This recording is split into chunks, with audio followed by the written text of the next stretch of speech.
My cancer story would start with getting Crohn's disease. I was 19, I was in university, I was first year of my university, and I was just loving life, and then I just got nailed, got sick, and it hurt, and it was embarrassing, and it was something I didn't see coming, and it changed everything. Even though I tried not to make that happen, it's what did happen. It got so bad that I ended up in surgery, and that's when they started cutting me. They removed my large intestine, a little bit of my small intestine. That's when I got an ostomy bag, permanent ostomy bag. That's the bane of my existence.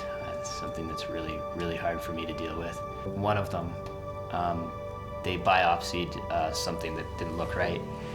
And so when I thought I was going in for a surgery on Crohn's disease, I woke up and they told me that I had colorectal cancer. And they said actually at the time that it wasn't tragic. It could be treated at that point. I went through the chemo.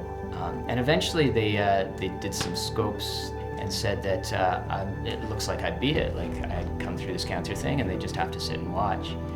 And about a month later, I ended up in the hospital feeling terrible.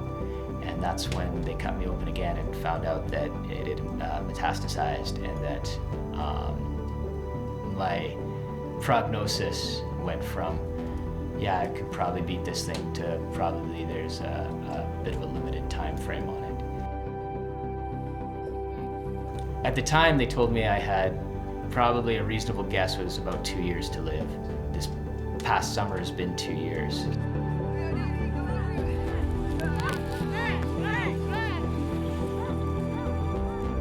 What I'm thinking is I'm gonna live my life like I've got another 40 years in me. I'm gonna plan to be around for a good long time. It helps me ground myself and allows me to function. It's probably naive, I realize that, but it's maybe a coping strategy that helps me out too. Allows me to think of the future and make plans with my family and do things and go out. And at the same time, there's this nagging thing in the back of my mind that says, don't put things off, do it now. And when I can maintain the balance between those two things, it's actually really nice, because I don't put things off. Like, I don't have a bucket list, because if it came up on a bucket list, I'd do it, which is really, it's a good way to live. It's not something that I was used to. It's easier to stay balanced when I'm doing something, when I have a project, or when I'm going on a trip, or when I'm just exploring life. The hard parts are when you're stuck at home, but when there's something going on, like just go out into the mountains for the day, or even just go, maybe Ben wants to go for a walk. Even just those little things. If you can live in those present moments, if I can live in those present moments, the days are pretty good. Like, I recognize that I'm a pretty lucky guy for a lot of reasons. I've got a lot of good stuff happening. And when I look at the good stuff, it's a good life.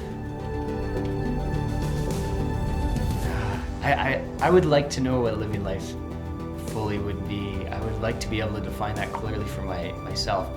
But I do know that when I see the beauty in the world, and when I see the joy that is around me, when I'm around good friends, or when we're doing good things, I do feel content inside, and that contentment, I think, translates into a really good life.